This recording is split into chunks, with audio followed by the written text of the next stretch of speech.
दोस्तों, कल्पना करो एक देश जहां नया प्रधानमंत्री आते ही कोचिंग सेंटर्स पर बैन लगाने का फैसला ले लेता है, छात्रों का बोझ कम करने, स्कूल सिस्टम सुधारने के लिए।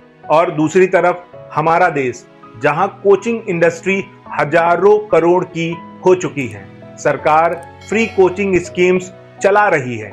ये देश है नेपाल और भारत। नेपाल के नए युवा पीएम बालेन शाह ने एंट्रेंस प्रिपरेशन और ब्रिज कोर्सेज पर पाबंदी लगा दी। क्यों? और भारत क्यों लगातार कोचिंग को प्रमोट कर रहा है?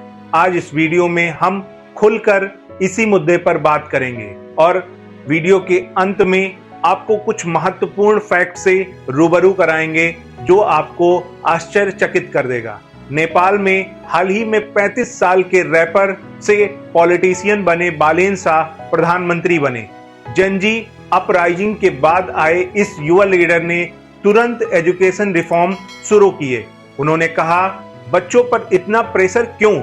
स्कूलों को मजबूत करो, प्राइवेट कोचिंग की दुकानें बंद करो, एंट्रेंस एग्जाम की तैयारी के नाम पर चल रहे ब्रिज कोर्सेस और कोचिंग सेंटर्स पर पूरी तरह रोक। उनका तर्क साफ है, छात्र सुसाइड और स्ट्रेस बढ़ रहा है। पब्लिक स्कूल्स कमजोर हो गए हैं क्योंकि सब कोचिंग पर निर्भर है।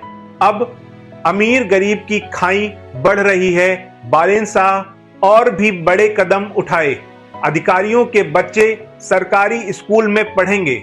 स्टूडेंट पॉलिटिक्स पर बैन। क्लास 5 तक एग्जाम खत्म। मतलब शिक्षा को बिजनेस नहीं, सच्ची सीख बनाने की कोशिश। नेपाल जैसे छोटे संसाधन सीमित देश में यह साहसिक फैसला है। सोशल मीडिया पर वायरल हो रहा है। बालेन शाह ने सिस्टम हिला दिया है। अब आते हैं भारत पर। यहां कोचिंग इंडस्ट्री लगभग 60,000 करोड़ से ज्यादा की है। 2028 तक 1.3 लाख करोड़ पहुंचने का अनुमान है।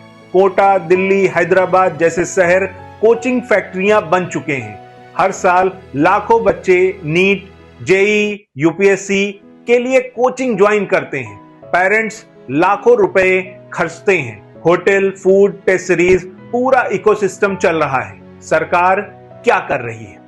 एससी, ओबीसी, पीएम केयर्स बच्चों के लिए फ्री कोचिंग स्कीम्स, फिजिक्स वाला जैसी कंपनियों के साथ पार्टनरशिप, रेगुलेशन जरूर, फेक क्लेम्स पर रोक, टाइमिंग लिमिट, लेकिन प्रमोशन भी।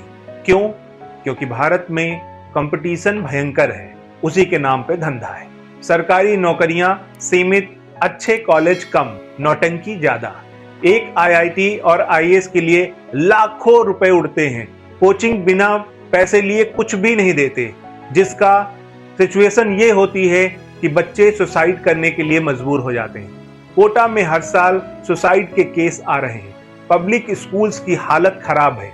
टीचर पढ़ाते नहीं, कोचिंग भेज देते हैं। मिडिल क्लास का पैसा कोचिंग वाले खा जाते हैं। तो सवाल ये है, नेपाल सही कर रहा है या भारत? नेपाल का मॉडल, स्कूल सिस्टम को पहले मजबूत करो, प्रेशर कम करो, शिक्षा को बिजनेस बनने से बचाओ। लॉन्ग टर्म में अच्छा, लेकिन शॉर्ट टर्म में स्टूडेंट्स को परेशानी हो सकती है। क्या टीचर तैयार है? क्या सिलेबस और क्वालिटी सुधरेगी?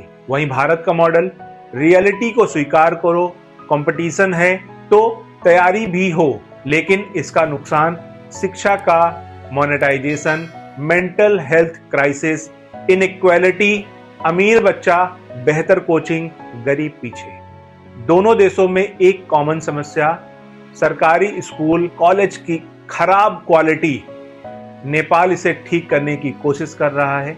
भारत में हम कोचिंग को सपोर्ट देकर गैप भर रहे हैं, और पैसा भी। सच ये है, बिना स्कूल सिस्टम सुधारे कोचिंग बैन करने से समस्या का हल नहीं होगा, और बिना रेगुलेशन के कोचिंग चलने से बच्चे बर्बाद होंगे।